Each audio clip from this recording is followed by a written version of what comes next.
Welcome to इडोलाइट biology classes. आज आप लोगों का इडोलाइट बायोलॉजी क्लासेस में स्वागत है। आज हम लोग बायोलॉजी का ही बायोलॉजी से रिलेटेड एक इंपॉर्टेंट टॉपिक क्लास 12 का पढ़ने जा रहे हैं, जिसको हम लोग कहते हैं म्यूटेशन। म्यूटेशन होता क्या है, इसके वजह से होता है, क्यों होता है, इसमें होने का रीजन क्या है, वो सारी चीजों को हम लोग पढ़ेंगे।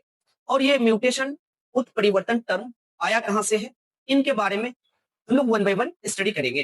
तो हम लोग सबसे पहले जानते हैं कि म्यूटेशन उत्परिवर्तन, म्यूटेशन एक लैटिन वर्ड है, म्यूटर से बना है, जिसका अर्थ होता है परिवर्तन, चेंजेस।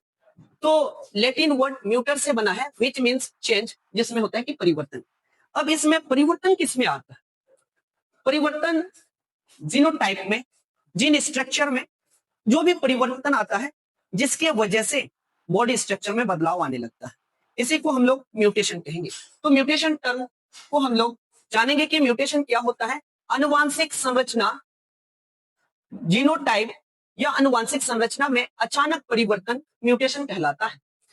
तो mutation sudden change in genetic makeup और जेनेटिक स्ट्रक्चर और जीनोटाइप इज कॉल्ड म्यूटेशन। और म्यूटेशन के बारे में सबसे पहले एक साइंटिस्ट है जिसका नाम हुगो डी ब्राइस है। इन्होंने म्यूटेशन के बारे में डिस्कवरी की थी और इन्होंने एक एक्सपेरिमेंट किया था। जिसमें इन्होंने एक्सपेरिमेंट किया था वो प्राइम रोज है। प्राइम रोज में हुगो डी ब्राइस ने इसके बारे में डिस्कवरी की थी।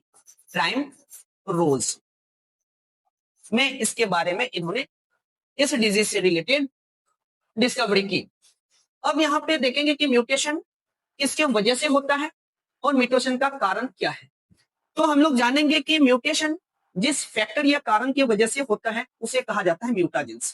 तो ये फिजिकल फैक्टर्स भी हो सकते हैं, बायोलॉजिकल फैक्टर्स भी हो सकते हैं, उनके साथ साथ केमिकल फैक्टर्स भी हो सकता है। तो एनी फिजिकल, केमिकल और बायोलॉजिकल एजेंट्स जो परमानेंट जेनेटिक मेकअप को चेंज कराता है उसे हम लोग म्यूटाजेंस कहेंगे।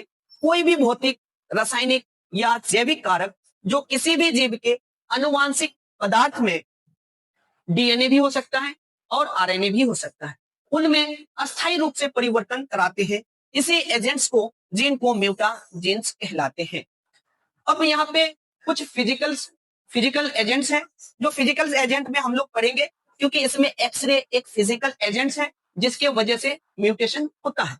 दूसरा है कि गामा रेज, ये भी म्यूटेशन क्रिएट करता है। बीटा रेज, अल्ट्रावायलेट रेज और अल्फा रेज, ये सारे जितने भी एजेंट अभी हम लोग पढ़े रेज के फॉर्म में, ये फिजिकल एजेंट्स है। इसका मतलब ये फिजिकल म्यूटाजेन है, म्यूटाजेंस है जो भौतिक रूप से किसी भी जीवों में म्यूटेशन ला सकता है। दूसरा है कि mustard gas, ethyl, methane sulphonate, ये दोनों केमिकल है और केमिकल्स के तौर पर इन्होंने म्यूटाजेन के कैटेगरीज में आता है। मतलब केमिकल एजेंट्स है, केमिकल म्यूटाजेन एजेंट्स है, और ये भी म्यूटेशन क्रिएट करता है। कुछ ऐसे बायोलॉजिकल एजेंट्स हैं जिसके वजह से म्यूटेशन होता है। उनमें से हम लोग देखेंगे कुछ वायरसेस जो म्यूटेशन क्रिएट कर सकता है, जिसे हम लोग बायोलॉजिकल एजेंट कहेंगे। तो वायरस बायोलॉजिकल एजेंट है, mustard gas, ethyl, methane sulphonate, ये केमिकल एजेंट्स हैं। X ray, alpha ray, gamma rays, ultraviolet rays, ये सारी रेज भौतिक कारक है जो म्यूटेशन उत्पन्न करता है। अब हम लोग फिर म्यूटेशन से रिलेटेड अदर चीजों के बारे में देखते हैं। अब हम लोग देखेंगे कि म्यूटेशन कितने प्रकार के होते हैं और म्यूटेशन के टाइप्स के बारे में स्टडी करेंगे। टाइप्स ऑफ म्यूटेशन, उत्परिवर्तन के प्रकार।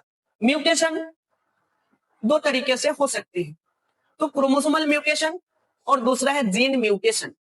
इसमें जीन में होने वाले परिवर्तन की वजह से म्यूटेशन उत्पन्न होता है, क्रिएट होता है, और क्रोमोसोम्स के नंबर्स के वजह से होने वाले परिवर्तन को या क्रोमोसोम में होने वाले चेंजेस को, इस मॉर्फोलॉजिकल चेंजेस में होने वाले परिवर्तन को ही हम लोग कहते हैं क्रोमोसोमल म्यूटेशन। तो क्रोमोसोम में जो भी बदलाव होता है उसे क्रोमोसोमल म्यूटेशन कहेंगे, और जीन में जो भी बदलाव होता है उसे जीन म्यूटेशन या पॉइंट म्यूटेशन कहते हैं।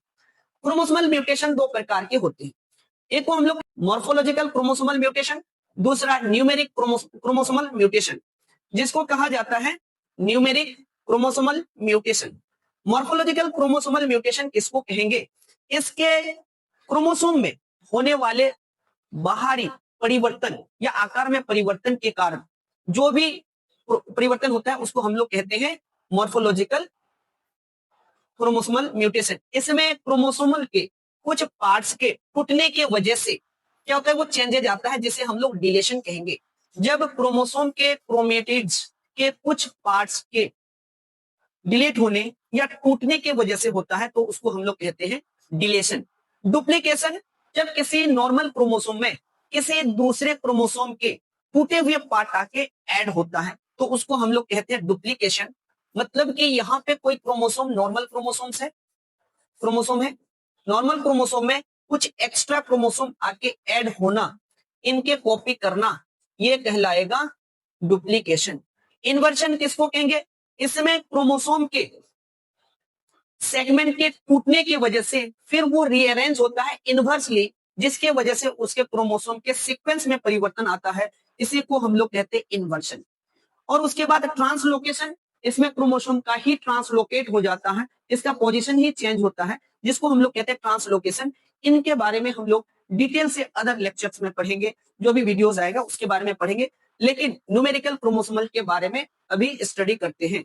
तो न्यूमेरिकल क्रोमोसोम के बारे में हम लोग पढ़ेंगे, इसमें नंबर्स में परिवर्तन होने की वजह से क्रोमोसोम का क्रोमोसोम परिवर्तन होता है, मतलब जिसको कहा जाता है संख्यात्मक गुणसूत्र परिवर्तन। ये दो प्रकार के होते हैं। इसके संख्या में परिवर्तन होता है जिसे हम लोग कहते हैं संख्यात्मक गुणसूत्र परिवर्तन।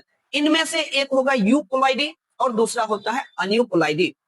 यूप्लॉइडी हमेशा हैप्लॉइड क्रोमोसोम में होता है, इसमें हैप्लॉइड क्रोमोसोम में होता है, क्रोमोसोम में होता है। अब हैप्लॉइड क्रोमोसोम किसको कहेंगे? हैप्लॉइड क्रोमोसोम को जीनोम भी कहा जाता है। तो हैप्लॉइड क्रोमोसोम, जब क्रोमोसोम में म्यूटेसिस होता है या गैमेट फॉर्मेशन करता है, उसमें क्रोमोसोम संख्या डिक्रीज करता है म्यूटेसिस म्यूसिस की वजह से, जिसे हम लोग कहते हैं हैप्लॉइड। तो हैप्लॉइड क्रोमोसोम में वन सेट क्रोमोसोम को कहा जाता है। इनके भी कई टाइप्स हैं। अगर इनके क्रोमोसोम सिंगल सेट में होगा हैप्लॉइड सेट तो उसको हम लोग कहेंगे मोनोपोलॉइड। अगर ये सेट डबल होगा, इसका मतलब टू हैप्लॉइड सेल अगर एक साथ कंबाइन होंगे डबल, तो इसका मतलब बाइपोलॉइडी। अगर ये तीन सेट एक साथ हो जाएंगे, मतलब इसमें नंबर इंक्रीज होता है हैप्लॉइड सेल में, इसमें सेट का मल्टीपल होता है, उसको हम लोग कहते हैं यूपोलॉइडी। और एक ट्राइपोलॉइडी में थ्री सेट क्रोमोसोम होगा और मोर देन थ्री जिसमें होगा उसको कहा जाता है पॉलीपोलॉइडी। इसमें हम लोग कह सकते हैं एक सेट क्रोमोसोम जिसमें होगा एन, जिसमें कहा जाता है मोनोपोलॉइड। अगर इसमें देखेंगे टू सेट हैप्लॉइड होगा तो इसका मतलब टू एन, एन का डबल। अगर थ्री सेट होगा मतलब थ्री एन। अगर थ्री से ज्यादा 4, 5, 6 होगा तो इसे हम लोग कहते हैं पॉलीपोलॉइडी। उसके बाद हम लोग पढ़ेंगे अन्यूप्लॉइडी। अन्यूप्लॉइडी ये डिप्लॉइड क्रोमोसोम में होता है। अन्यूप्लॉइडी में क्रोमोसोम में इसमें या तो ऐड होता है या तो इसमें रिड्यूस होता है, डिक्रीज होता है। तो हम लोग कह सकते हैं इसमें क्रोमोसोम वन क्रोमोसोम या तो ऐड होगा या तो माइनस हो सकता है डिप्लॉइड क्रोमोसोम के साथ। फिर और ये कह सकते हैं या दो क्रोमोसोम इसमें ऐड हो सकता है या तो फिर माइनस हो सकता है, इसे कहा जाता है अन्यूप्लॉइडी। ये दो प्रकार के होते हैं। अगर इसमें माइनस होगा, अगर ये रिड्यूस होंगे क्रोमोसोम्स, घटेगा, तो उसको हम लोग कहते हैं हाइपोप्लॉइडी। अगर इसमें क्रोमोसोम की संख्या इंक्रीज करेगा तो हाइपरप्लॉइडी, इसमें प्लस होगा। अब देखेंगे यहाँ पे इसके भी टाइप्स होते हैं। जब कोई डिप्लॉइड सेल, अगर इसमें मोनोसोमी में डिप्लॉइड सेल में अगर एक क्रोमोसोम माइनस होगा तो उसको हम लोग मोनोसोमी कहेंगे। अगर डिप्लॉइड सेल में टू क्रोमोसोम माइनस होगा, मतलब यहां से हटेंगे, तो इससे होने वाले परिवर्तन को हम लोग कहेंगे नलिसोमी। और हाइपरप्लॉइडी में क्रोमोसोम नंबर इंक्रीज होता है, जिसे हम लोग ट्राइसोमी कहते हैं। ट्राइसोमी में जब डिप्लॉइड सेल में एक क्रोमोसोम ऐड होता है उसे ट्राइसोमी कहेंगे। जब डिप्लॉइड सेल में जब डिप्लॉइड सेट में दो क्रोमोसोम ऐड होता है तो उसे टेट्रासोमी कहा जाता है। तो आज हम लोग कुछ चीजों के बारे में पढ़े, लेकिन इनका डिटेल वन बाय वन पढ़ेंगे आगे। लेकिन आज इसका क्लासिफिकेशन था यही तक। थैंक यू, धन्यवाद।